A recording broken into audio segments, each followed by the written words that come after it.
All right. Good evening, everyone. Good evening. Looks like my the camera a little blurred. But anyway, thank you guys for being here. I found Novations, or Novations found me about a year ago. And I love them. It's another strategy for you to build wealth, to create cash for yourself. It's another strategy to put in your tool belt. I've used Novations primarily when the numbers don't work out for a wholesale deal.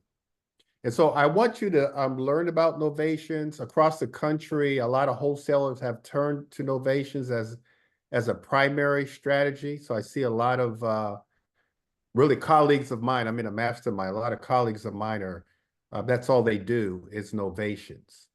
And with Novations, because of the way it's set up, you can double the money that you would make on a wholesale deal, as long as you have a willing and able seller, motivated seller. They've got to be a willing participant. I do want you guys. We are recording this, and this will be loaded up in on our community page. But I do want you guys to take notes. Because especially for the real estate agents, there's lots of opportunity out here that we're passing by. But if we understand, like, every opportunity that comes may not fit perfectly for a flip or a wholesale deal, but might fit perfectly as a novation, that's more deals that you can do yourself, or more deals that you can partner with someone like me who just loves novations. And so if you guys have any questions, I don't anticipate a lot of people on. So if you guys just want to unmute yourself and ask questions, or if you want to wait until the end to ask your questions, that's fine as well. All right. What is novation? What is novation? And so the way I look at novations is as it relates to wholesaling. Now, most of you guys on here hopefully know what wholesaling is. Wholesaling is putting a property under contract below market or at at a bargain price, and then assigning that contract to a cash buyer that's going to either renovate the property and sell it. So there needs to be enough equity in there for them so they can renovate it and sell it, or they're going to renovate it and hold it. That's what wholesaling is. So you've got to assign that contract still low enough so that the cash buyer has room in there to renovate that property, pay closing costs, and sell that property at a profit. The difference with novations is you're still going to put a property under contract, but you're going to, instead of assigning that contract to a cash buyer, you're going to assign that contract to an end buyer, someone that's going to live in the property, not an investor, an end buyer who's going to buy the property, probably off the MLS, and live in the property. That's the difference. Here's where I want you to take notes. As a wholesaler, you're going to, generally speaking, you're going to put the property under contract at 65% of the after repair value minus repair costs as a wholesaler, and then wholesale that deal or assign that deal to a cash buyer at 70% of the after repair value minus repair costs. Now, you should be making about 5% of the after repair value, 5%. The difference between the 65% that you put it under contract for and the 70% that a cash buyer is going to buy it for, 70% of the after repair value minus repair costs, is 5%. So take a shortcut. So to understand what your profit is about 5% of the after repair value. So let's just take 400,000. Let's say that you find a property and the after repair value is 400,000. Once it's completely renovated, it's you can sell it for 400,000. On a wholesale deal, that 5% is $20,000. It's $20,000. Write that down. On a novation, you can buy that property at, I'm just going to say 84% instead of, you can put on the contract for 84%, which means it gives you a lot more room to work with. If you're working traditionally, if we're negotiating with a seller and the seller doesn't allow us to put on a contract for 65%, we might walk away from that deal. Now on a novation, we can go up as high as 84%, and this is how that works. And so 84% of the after repair value minus repair costs on a novation. And so with the 84%, there's 16% left. 10% of that is our profit. So 10% we're looking at to be our profit. And so now we go from on a $400,000 property, and we can go over at the end if you guys have time, real numbers. But 10% of ARV on a $400,000 property is 40%. So you just on the same property, because it's a novation, you've doubled your money because you're selling it to a cash buyer. So 10% of the 16% that's left over is profit, and then the 6%, to make it 16, the 6% is on a novation we're paying. So we're going under contract as the buyer, but realistically we're acting as, throughout the transaction, we're acting as a seller. And so we leave 6% in there to pay for the seller's transfer and recordation taxes and title charges. That's about 2%, and that's on the high side. DC, it's about 1.5%, but I'll err on the high side, so that's about 2%. And then I'm baking in 4% for real estate commissions, 2% to the buyer's agent, 2% to the seller's agent, and that can fluctuate. That can be less, especially because of the new contract, the new rules. But I'm baking in 4% for commissions, two and two. Now, if you're an agent, of course, you're not necessarily going to pay yourself, which means you're only going to pay, let's just say 2% to the buyer's agent. Now you could probably buy that property for, even a little higher than 84%, 86%. If you have any questions on those numbers, just let me know. But because you're going to go in, or I'm going to go in, or we're going to go in and do the renovations, we're going to be able to sell it at market market value, or after repair value. Hopefully, I'm not confusing anyone. Also with a novation, for me personally, on a novation, I don't want to do any renovation. I only want to do cosmetic renovations. And so kitchen, bath, flooring, paint, and really that's it. And so we just completed the renovation of one this week, where it's in Trinidad, and the renovation cost us $22,000. And we did all new flooring, so it was carpet, LVP. I'll tell you a story about that one in a minute. So we put LVP on the steps, on the main floor, and all upstairs. So we did flooring, we painted the entire house, we put in recessed lighting, we just spruced up the kitchen. So it had a Formica countertop, we put in granite, didn't have backsplash, we put in backsplash, kept the appliances. Our contractor did a wonderful job painting the cabinets. So the cabinets were like an oak brown, and painted them white, and they look brand new. You'd walk in there and think that they were originally white. And so it came up to about $22,000. Those are the renovations that that I want to do on these types of deals. Now, one mistake that I've made in the past was thinking that traditionally on a novation, you can just clean it up real good, and you still can, but clean it up real good, just well enough to put it on the market and sell it below the ARV, after repair value. I made the mistake of thinking that that was going to work. And so on one of my properties, I left out not putting in central air. And because of the hot summer that we just went through, property got a lot of activity. I still was able to list it low, but because of the hot summer that we went through, house didn't sell. And so now I'm in the process of putting in what's called mini splits,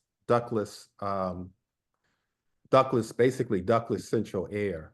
They're called mini splits into the house. It's a row house in Petworth. And so so when you're doing novations, just be careful. And so the lesson that I learned is I want to renovate on a level that all of the properties in the neighborhood that have recently sold, they sold for ARV. ARV. Keith, put your phone on mute. Maybe I can put it on mute. All the properties in the neighborhood that sold for the highest amount, the after repair value, I want to renovate to that level. And if I can't renovate to that level, then I probably, and the numbers don't work, then I probably won't do the deal. Unless the market changes, we go into really a seller's market where I can just clean it up real good and then put it on the market. But that's what a novation is. You're going to have to do just a little bit. And then there may be some situations that I've seen, I haven't experienced it, but I've seen some others. They have done novations and did absolutely nothing to the property. They were just able to negotiate a deal with the motivated seller where they just allowed them to come in and put it on the market without because the house really didn't need any work. All right, any questions so far? Hey, Greg, when you figure that that repair cost, is that the same 20% like you use on the Mayo for wholesale? Probably, but I think that if you're going into the house and you don't have a contractor with you, if coach, mentor, your partner's not with you that knows, then I would base it on that the 20% rule. Okay. My preference would be for you to go in with someone that knows to get real numbers. Got you. Thanks. All right. All right. Identifying suitable properties. And so we want to find motivated sellers who can't sell their properties. And so one of my deals that I've recently have done was on the market. One of my agents had the property listed on the market, couldn't sell. She wanted the seller to get another opinion. So she asked me just to go over and tell the seller why it hadn't sold. I think it had been on the market for about 60 days. And so I said, sure. So I went over to the property, walked the property with the seller, and I said, I'm just going to be brutally honest, totally transparent. The reason why your house isn't selling is because it's dated. And I said, it needs some of these things to update the property. And she said, Mr. Bennett, I don't have the money to update the property. Now I went in there honestly, with no intentions on wanting to buy the property. I just totally went in there to do, just to help my agent, help get this listing sold, hoping that whatever I said, the seller would be willing to do, even lowering the price. She said, I don't have the money. And so I just said, well, look, I have the money. If you move out of the property, I'll renovate the property. I'll promise you a certain amount of money, and I keep the rest. We'll partner on this deal. And she said yes. And so the amount of money that I promised her that she would make, she needed some of that up front so that she could move. First, she needed first month's rent security deposit. She was renting, moving to a rental. She was just tired of living in that house, in that neighborhood. And so I gave her the money um, to move out that went towards the amount of money on the contract that I had promised her that she would make. So she moved out and we renovated the property, and this was all like recent. And so it's been on the market, I think, for one day or today. I think it went on the market today. But she was motivated. And so we're looking for motivated sellers who are having a hard time selling their house, sellers open to creative financing. And Novation is creative financing, just like the subject to is, just like owner financing, just like a lease option. So it's seller financing and properties that require minimal rehab or repairs. That's what we're looking for. And so now the question is, where do we find those properties, um, or those motivated sellers? And so I think that we find them some of the traditional ways, through direct mail. Another one that I have, uh, another investor sent out postcards, did a postcard mailing. This lady responded after talking to her. He called me and said, I don't think I can handle this. I think it's a novation. I'm not sure, but can you just call her and just talk to her? And so I called her. Um, and indeed it was, or it is, a novation. And he got that through postcards, so through direct mail. And so direct mail is good. Um, Real estate agents are great. Getting properties off the MLS, especially expired listings. 80% of the time when a listing expires, it expires because it's overpriced. The other 20% is doesn't show well. And so oftentimes when they don't show well, it's because it needs updating, and sellers don't have the money to do it. And so getting properties off the MLS, or soliciting properties, especially expired listings, are a great way to find these deals. If you don't have the MLS, don't worry about it. You can go to Privy, and we have a link for Privy, and that's the MLS. Cold calling, all the traditional ways of finding investment opportunities, except for auction properties. Novations don't work well with auction properties because, generally speaking, a bank owns that property. The bank's not going to allow you to go in there and fix it up and put it back on the market. And so, but all the traditional ways, you guys have been looking for opportunities. I think the biggest thing is when the opportunity presents itself, understanding um, what a novation is, just like you guys understand what fix and flip is, what buy and hold is, and what wholesaling is. You can then determine whether this property constitutes a wholesale deal, a novation, or a flip. We looked at a property last week, and it was a total gut. It was in DC. It was a total gut. Um, that was a flip or a wholesale deal. Actually, I looked at a property probably a month ago now in Congress Heights in DC Southeast. I looked at that property. It was going to take too much to renovate the property. It was a probate deal. Seller was not going to go for a novation. I didn't want to flip at that time, a month ago. I didn't want to flip the property. Didn't want to flip it. And so it was a wholesale deal. And so I wholesaled that property. But had it been that it didn't need as much work as it did need, because it needed everything. And if the seller would have worked with me, I probably would have done an ovation on that deal.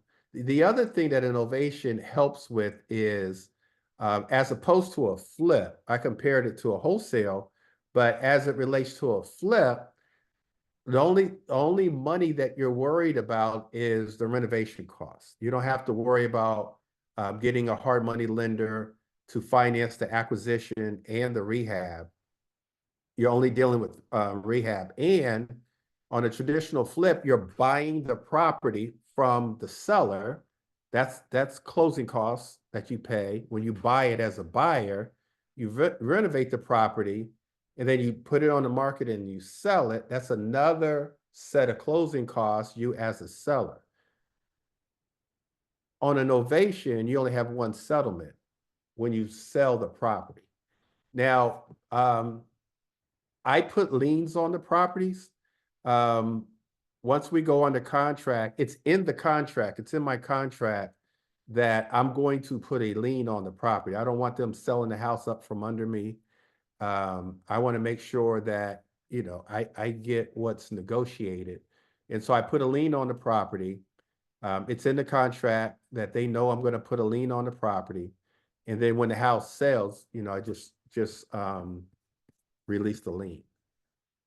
All right. Any questions, you guys? Yeah, Greg, I have a question. So, that novation contract is different. But I have a property I just put under contract, but I used your regular contract. Do I need a different contract for that? You put it under contract as a wholesale deal or No, it's a novation, but I used your regular contract, sales contract. Yeah, and so the contract that I use now works for both wholesale and novations. So on that contract, it says I have a right as the buyer to assign that contract or the right to novate that contract. Novate means to replace. And so I have a right to replace myself as the buyer, and or I have the right to assign that contract. Right. On the one you talk, so you speaking, so the one that I use is okay, you saying? No, Oh, it's not. no, you've got to Alright. add some language in there that Okay. says that you might novate that contract, replace yourself as the buyer. Okay, I need to No. get a copy of that if I can from. And sell to a third party. Yeah, if Yeah, I can get a copy of that, that'd be great. yeah, you have a wholesale contract. Yeah, so and also to the group, I just put my information, my contact information in the chat. Anybody who wants to do some private lending, please call me. I just put in the chat. So to Dana's point, and so I hope you guys understand that on a novation, not only can you make more money, double the money, you're going to go from a profit of 5%. We teach 5% to a profit of 10%. So you're doubling your money on novations. Now, novations do take a little longer. A typical wholesale deal, you're in and out maybe 2 weeks, 3 weeks, maybe 4, but on average 3 weeks wholesale. On a novation, it could take 60 days. So you need time to renovate the property. And then you need time to put it on the MLS and get a end buyer. Then that end buyer needs time to get their financing. So it could be somewhere around 60 days. Now, most motivated sellers, depending on the situation, they don't care. They just want the house sold. So the lady that I gave the money to move out, she just wants a house sold, and it wasn't selling. And so as investors, it's our responsibility to solve problems. And so we're using Novation to help solve that problem. Now, on one of my deals that I recently did, as I said, all I have to do is worry about the renovation costs. That's it. That's all I have to worry about is renovation costs. Don't have to worry about acquisition because we're keeping the seller's loan on the property. I was able to get a private lender, to Dana's point, his question, so that I'm doing this property without any of my own money. I'm doing a property without any of my own money. So private lender will lend, you could give them 10%. So if it's a renovation, depending on how you finance it, and it needs 20,000, 30,000, whatever, let's just say 30,000. If you give them 10, you can give them a straight 10%, which is 3,000, or you can give them traditionally 3% amortized over a year, which means if you're in and out, let's just keep the math easy. If you're in and out in 6 months, you're not giving them 3%. You're giving them $1,500 because you're giving them their money back in half the time. So it'll equate to 5%. And so, or I could get and I'm happy to do this. I could get someone like Dana. Dana puts up the money. I found the deal. I negotiated the deal. I put them on the contract. I bring Dana in and say, Dana, you put up the money and you just help me manage the contractors because I'm busy. I don't really have time to be going over to that property every day, every other day. You put up the money, you help manage the contractors. I'll split the money with you. And so that's always an option as well.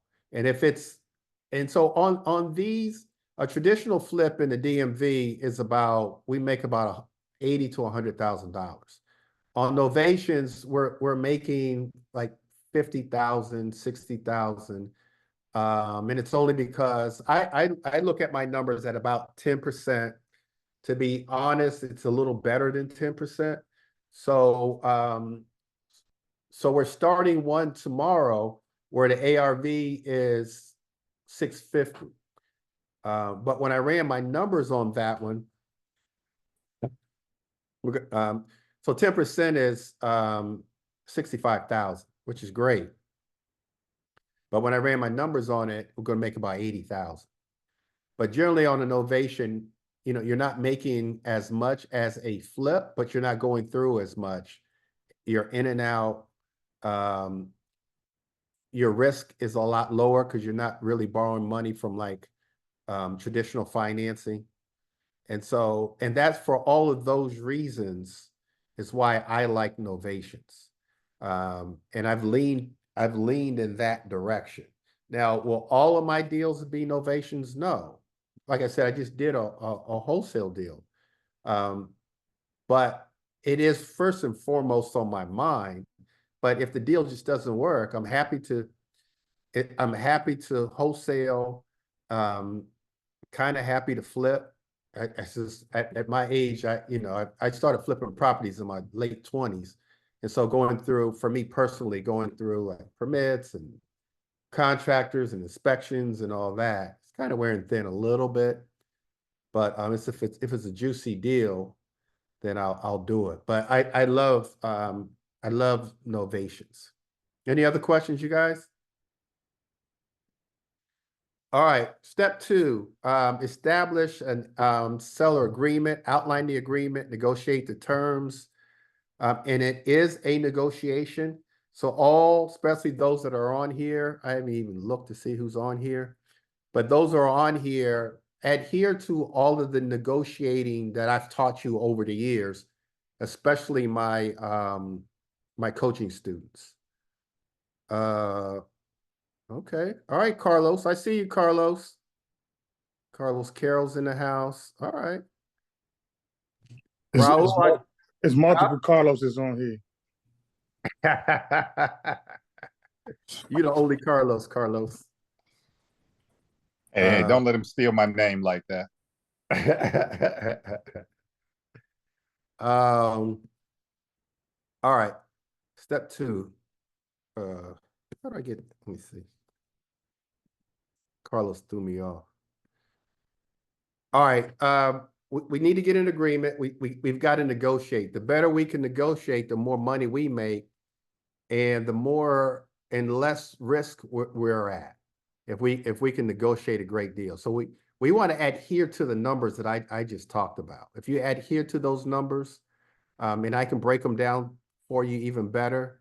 But if you can adhere to those, then you're going to win every time. secure an option agreement that allows you to market the property. And we'll talk about that, I think in the next slide. Ensure the seller understands the novation process and consents to it. So here's what I say, you guys. After taking a look at the property, I'll say to them, Mr. and Miss Seller, for what you want to sell it for, I'll ask them, do you have an idea of, Mr. and Miss Seller, do you have an idea of what you want to sell the property for? Generally speaking, I'll go in and already knowing. And I'll say, for what you want to sell the property for, it's not good for an investor. But if we partner on this house, if we become partners, I can make this work. And the way it works is you already have the house. I'm going to promise you X amount, and I'm going to renovate the property on my dime. I'm going to spend the money. I'm going to renovate the property. I'm going to take care of the selling process. I'm going to deal with the contracts. I'm going to deal with the real estate agent. I'm going to pay the real estate agent, and I'm going to pay the closing costs. So I get them to understand. I keep everything above board. I am totally transparent. I don't try to hide anything, and don't try to hide anything. It's gonna bite you in the butt in the end. Just be totally transparent, because real estate investing is a numbers game. You're not going to get every one, but if you're totally transparent in the beginning, you don't have to try to cover yourself in the end. And if it looks like you're trying to cover or hide something, they're not going to want to do the deal, because, this is a means to an end. It's a solution, but they would rather go a traditional way than do something creative, but knowing that they have to do something creative in order to sell the house for what they need to sell the house for. So be totally transparent. I like to use the words, I'd like to partner with you, be your partner on this. And then everything, is written in the contract. All the terms are written in the contract, and they feel comfortable with it. The house has to be vacant. So if it's not, you've got to find a solution for them to move out. Do you have someone that you can move with, or you have a place you can move to? I have another one that's a rental property. So the challenge is getting the tenants out. And so I drafted up in that one, I drafted up a eviction letter and sent it to my client, my seller, and she sent the eviction letter, but that was after stopping the foreclosure. And I'll tell you about that one in a minute, but I stopped the foreclosure just so that we could even do the deal. All right, so how are we going to market? How are we going to find a qualified buyer? In most cases on a novation deal, you find your end buyer in the MLS. Probably 80% of the time, it's the MLS. And so that's where you're going to find your end buyer. You want a buyer that's going to pay top dollar ARV. You want a buyer that's going to pay, what the market calls for a house that's renovated. And of course, the higher they pay, the more money you're going to make, because what you promised the seller is fixed. It's in the contract. It's fixed. Anything above that is what you net minus your expenses, and your expenses are the renovation costs and the closing costs. Now, you've built in all of those in your numbers when you're running your numbers. Your numbers, 84% of the after repair value minus repair costs. Your repair cost is built into that number. Your closing cost is built into those numbers, and your profit is built into those numbers, that 10%. So, but if you can do a little better, then you make more money. And it seems like all the deals that I've been doing, I've done a little better than 10%. So you want to market it, MLS, social media, your buyers list. If you're an agent, the agents in your office, that's where you market the deal. And if you do a good renovation, if you market it, if you list it correctly, then it should sell pretty quickly. And again, learn from my mistakes. Try not to cut any corners. Like I cut a corner where I didn't have to. I cut a corner where I had already budgeted to do something and I just didn't do it, thinking that I didn't need to. And that's just a lesson that I learned. All right, step 4, negotiating the novation agreement. So you want to draft that agreement up, ensure all parties understand what's going on. You've got to let the buyer's agent know, the buyer know. I try my best, honestly, not to have to deal with agents, only because agents don't understand real estate investing. But I've built in, commissions in there so that if I do, the money is there. Include all the clauses to protect your interests and the seller's rights.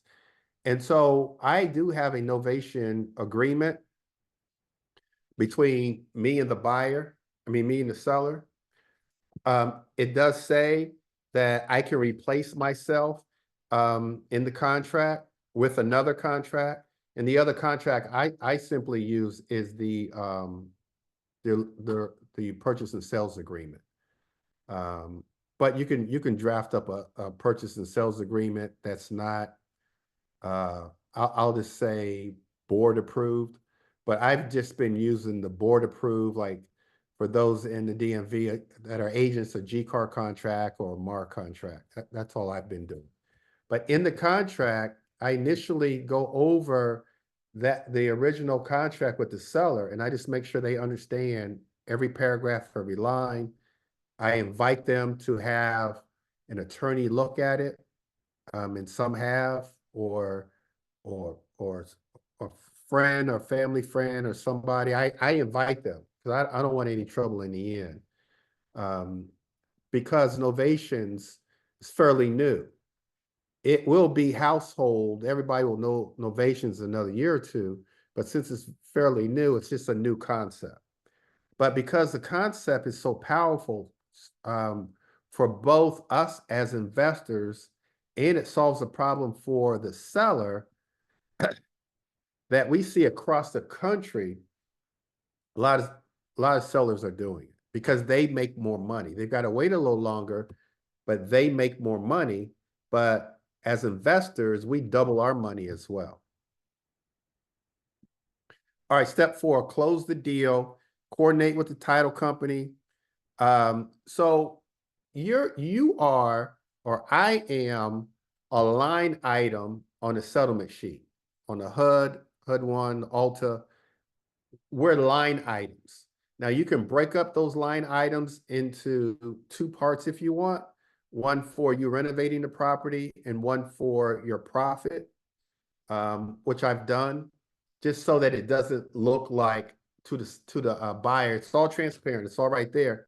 To the seller, it just doesn't look like I'm making all this money. And in some cases, more than them. So sometimes I'll just break it up into 2 line items. You want to use an investor-friendly title company. We've been using Smart Settlements now. And so they know all about Novations. But you primarily, you want to make sure that your line items are on the settlement sheet, and you want to control that whole thing. And you let the seller know that you're controlling everything. There's a lot of investors across the country. I don't do this, and I don't know that I would recommend this, but traditionally on a novation, they get the seller to sign a power of attorney, allowing you to sign for them, sign the listing agreement, sign the purchase and sales agreement. I just don't want that liability, so I don't do that. I try to bond with the seller from day one, so they can just follow what I ask them to do, so that when it comes to that, they're happy to sign because now they know that they're a lot closer to getting their money and getting the house sold and getting rid of that situation, and so that they can move on with their lives. Traditionally, you guys might look at some other videos that will say, get a power of attorney to sign everything for the seller. And you can do that if you want to. I don't want to do that. I don't do that. All right.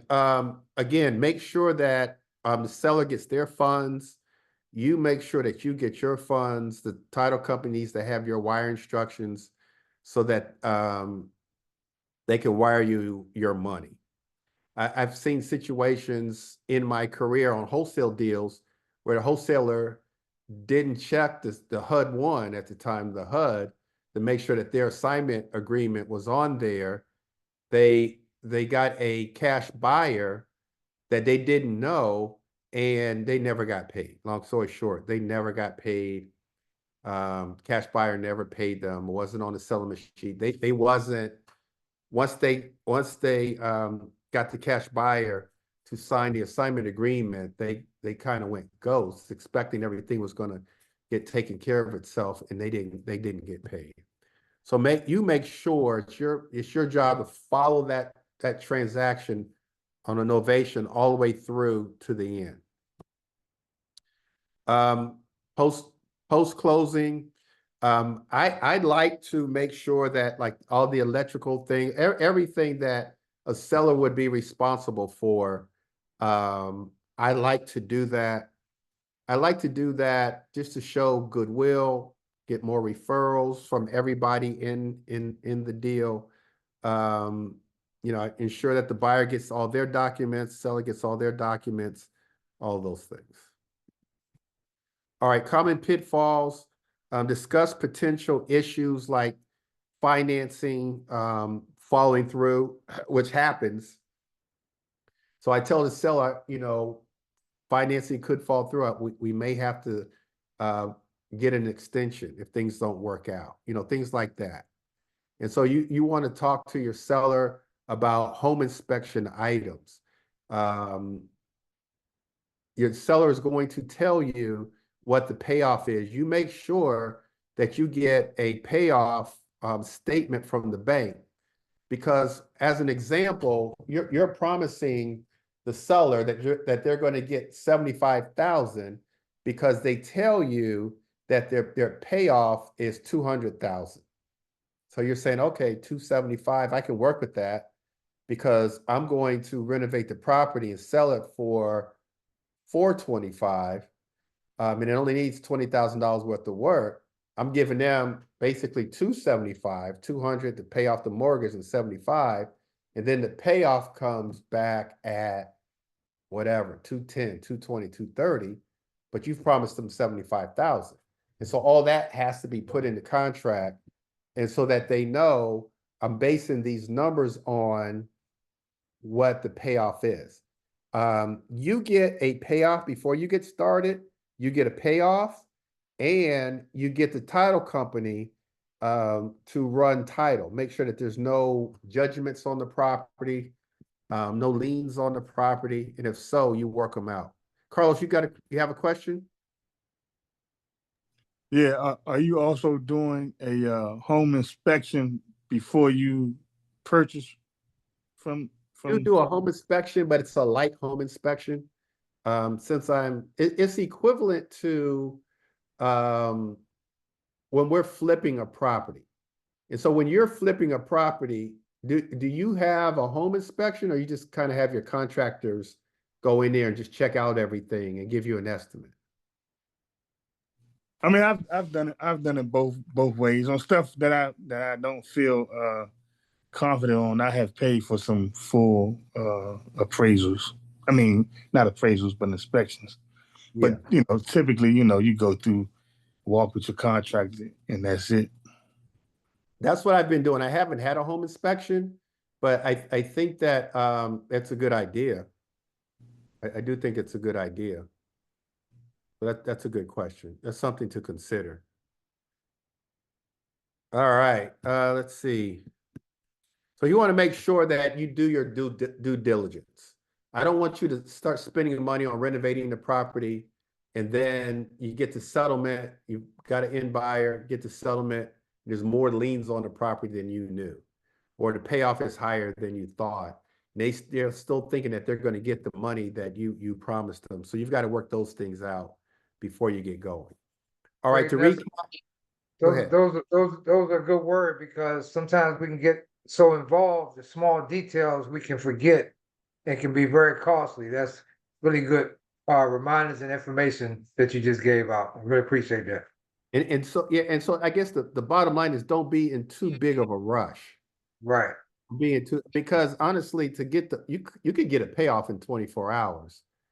And a title company can check title, takes a day to check title. So don't be in too big of a rush. You want to make sure you check out all of those things. I mean, even a listing agent on a traditional, if you're listing a property on a traditional residential sale, I teach my agents to get a payoff. You're the listing agent, get the payoff, because you just want to make sure that all the numbers are right. All right, identify a suitable property, and we talked about that. And it's generally speaking, what I've seen is a suitable property is one where the seller is willing to negotiate at the formula that I gave you. Now, that's my formula. I made that formula up. I'd never seen anybody, but by sticking to that formula that I came up for myself, it kind of safeguards me into knowing that I'm buying a property right. Just like the Mayo formula, Mayo maximum allowable offer, 65% of after repair value minus repair costs. I needed for myself, I needed a formula so that I knew I was buying a property right. And so I took the closing costs, seller's half of the transfer and recordation, title charges, and commissions, and I kind of bundled them up into 4%. Into a total of 6%. Total 4% for commissions, 2 and 2, and then another 2 for their half of transfer and recordation and title charges. Now you may say that's high, and so that's fine. That's fine, because in DC it is high. Like I said, transfer taxes are about 1.5 in DC, but I want to stick to my formula so that I'm buying it right. And if my profit goes from 10% of ARV to 12% ARV, I'm happy. Establish a seller agreement. We have the novation agreement.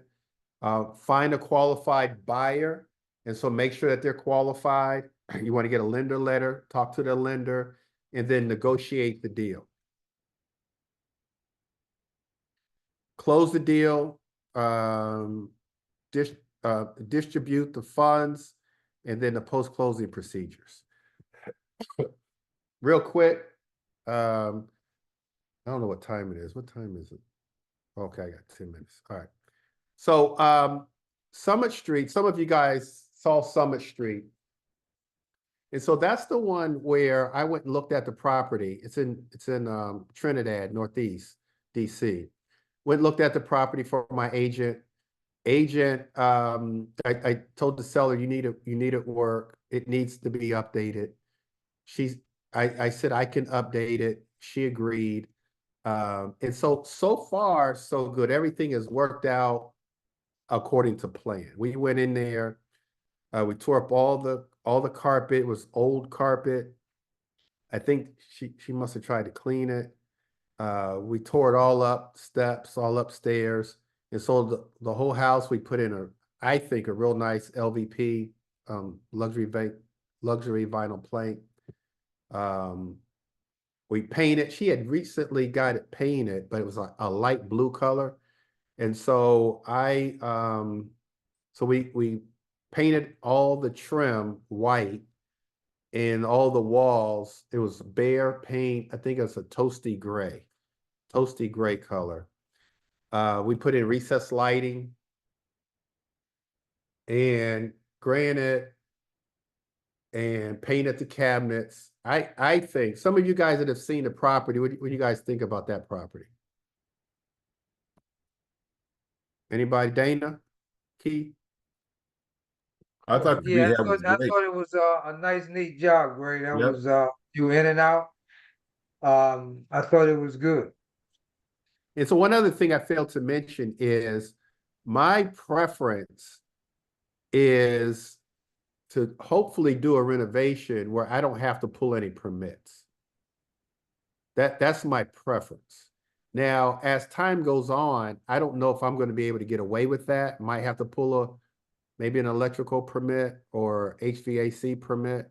But my preference is trying to do these renovations without a permit.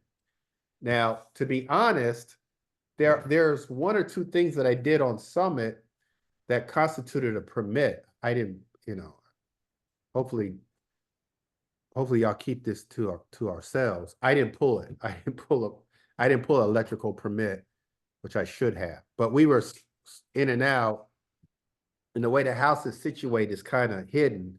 My fear always is that a neighbor is going to call and say, they over there renovating that property at 123 Main Street, and there's no permits in the window. That's always my fear.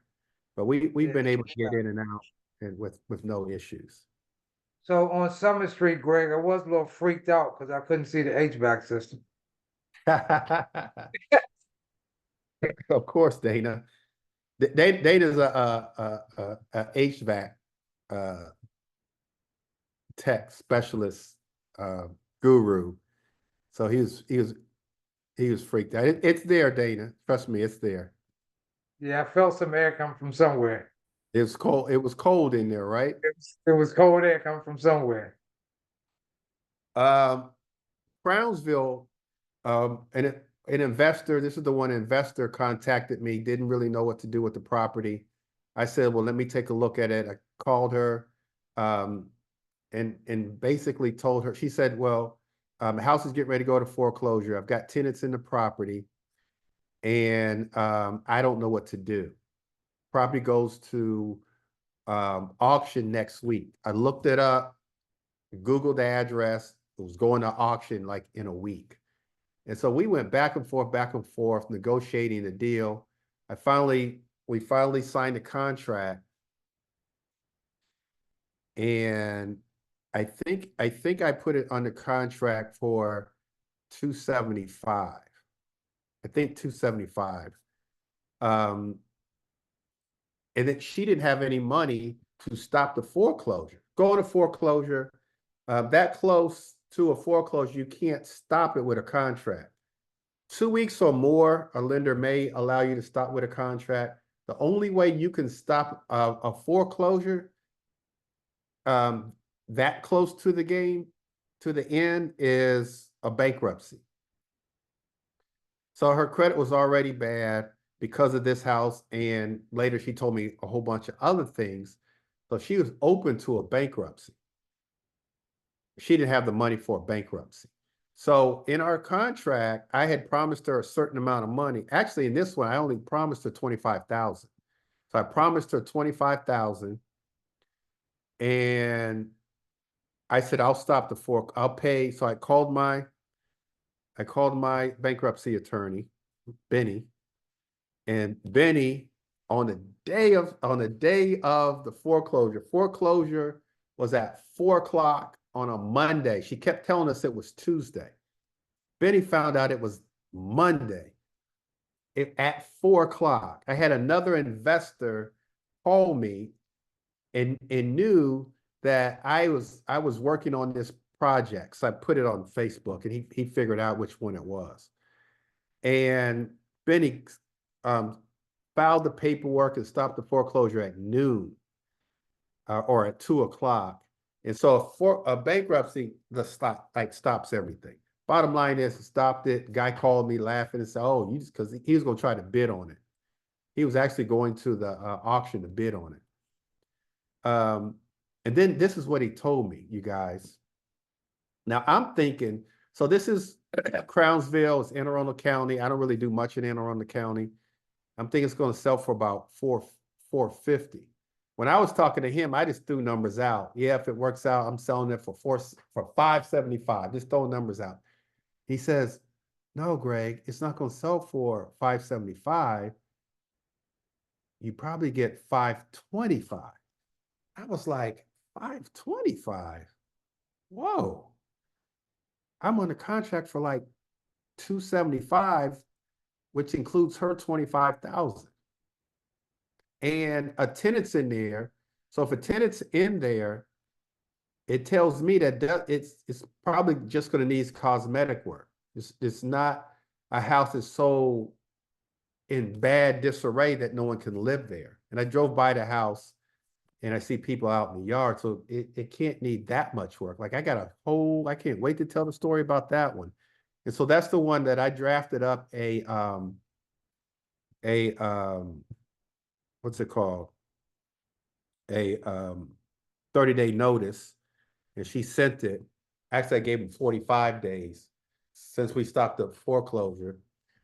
And hopefully it's a happy ending. They move out, we go in, to renovate it and sell it for $525. First Street is the property we're starting tomorrow. Some of the guys in the coaching program seen that house. A wholesaler brought me that deal. All of these deals, you guys, didn't happen overnight. So First Street took up by at least a month before I was able to get that one under contract. So that one needs, so Dana, well, I got him down to 35, but the contractor gave me an estimate on Monday of 40,000. So he's going to put a wall upstairs to make one of the bedrooms into 2 bedrooms. He's going to do all new flooring, paint, a lot of landscaping, new kitchen, new bathrooms. He's going to gut the bathrooms, the 2 bathrooms. Gave me 40,000. I got him down. This is a Crownsville project? No, this is First Street. Oh, really? Hey, you Who's saw- doing that? you Who gave saw you that? Who First- gave you that price? Huh? Who gave you that price? I'll tell you later, but Okay. the one that you All don't. No. But that's going to be a good one. So that one is 500,000.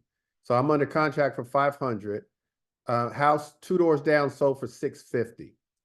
And so on that one, 35,000 is the renovation cost. And so the numbers just work.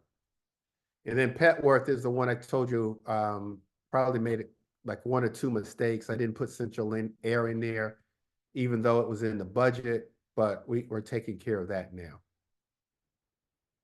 All right, any questions, you guys? That was an hour's worth of knowledge. Any questions? One big thing, this is a lot of information in this last hour. I'm happy to look at your deals. I'm happy to partner with you. Hey, Greg, Brownsville, is that,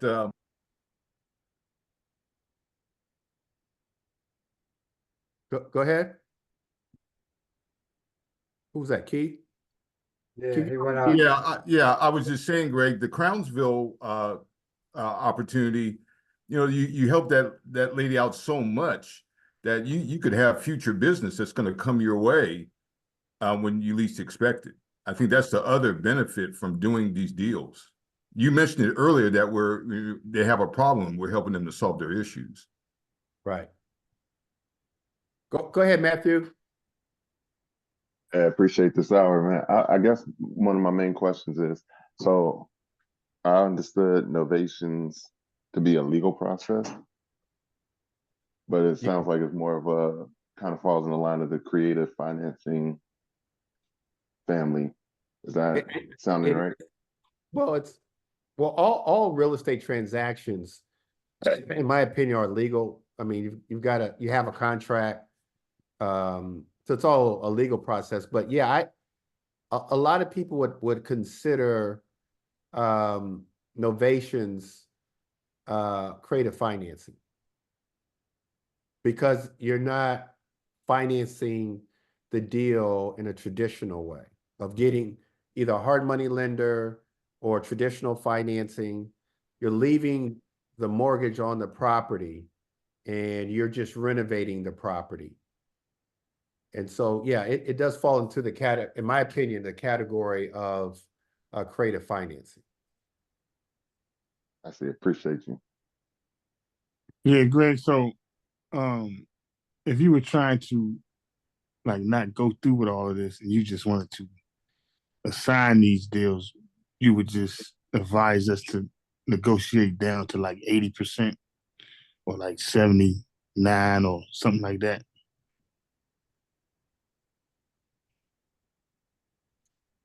And yeah, and be happy with 5%. Yeah. Yeah, that's Or whatever you can get, whatever you can yeah, get. But that's a good point. Just know as a wholesaler, you're probably going to get paid in the end. But yeah, absolutely. In the end, meaning traditionally as a wholesaler, you're going to get paid in 2 weeks, 3 weeks. On a novation, if you assign that deal, I mean, I guess there could be a situation where you could get part of your money up front and then the other part in the end. We could definitely work something out. But to your point, yeah, I mean, as long as you leave the 5% in there, and as long as, you know, we could buy it at the, say, 84%, absolutely. So you bring up a good point. So that gives you a little more room, Carlos, to negotiate if the negotiations aren't going good at 65%, 70%, 75%. It gives you a little more room to work with.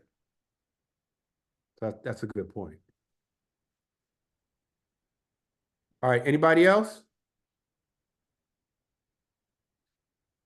All right, so you guys stay in contact. Keith, if you've got that that link to our free community, go ahead and plug that in. You guys, if you're not part of our free community, we have these masterminds every week, absolutely free.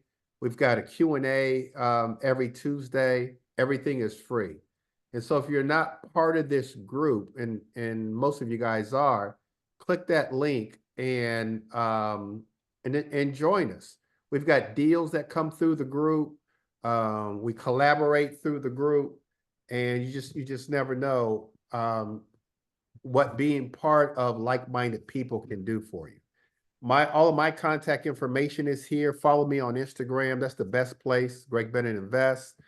But my phone number, my best email address is here, thebennetteam@yahoo.com. You can even follow me on Facebook. Facebook, I'm actually the Bennett Team. But my goal, one last thing I want to mention, you guys, is the ultimate goal, in my opinion, as a real estate investor, is to buy and hold real estate. That's where you really become wealthy.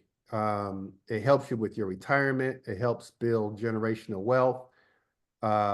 It supplements your retirement.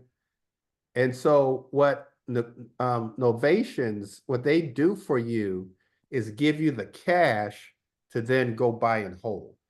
And so you can do 1 or 2 novations and then buy and hold a property, whether it's a residential property, whether it's a multifamily.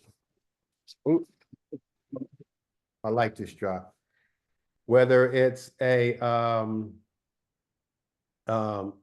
short-term rental, mid-term rental, whatever it is, that's what novations are, to give you the cash to build the wealth to then buy and hold. And so my goal for everybody is just to buy and hold one property. And I've seen throughout my career where one property that you buy it right, pay it down, pay it off, and of course your tenants are paying it off, makes a big difference in your life. Once you start to get to the age of retirement, that one property just makes a huge difference. And in our area, in the DMV, we see properties doubling in value in 15 to 17 years. And so start now with your buy and hold strategy. And you'll see that over a period of time, I've got tenants now or houses now where the tenants have almost paid the houses off. And so ultimately, that's what you want to do. And Novations can help you do that by giving you the cash to then buy and hold. And that's ultimately what you guys want to do. All right, you guys, any questions, comments? Everybody good? All right, thank you guys. I have a question, Greg. Go ahead. Hi, it's Alicia Mathis. When you were speaking on getting the title company, I guess to run title, I guess we'll have to pay for that, or no? Okay. Well, they'll do it. They'll do it. Okay.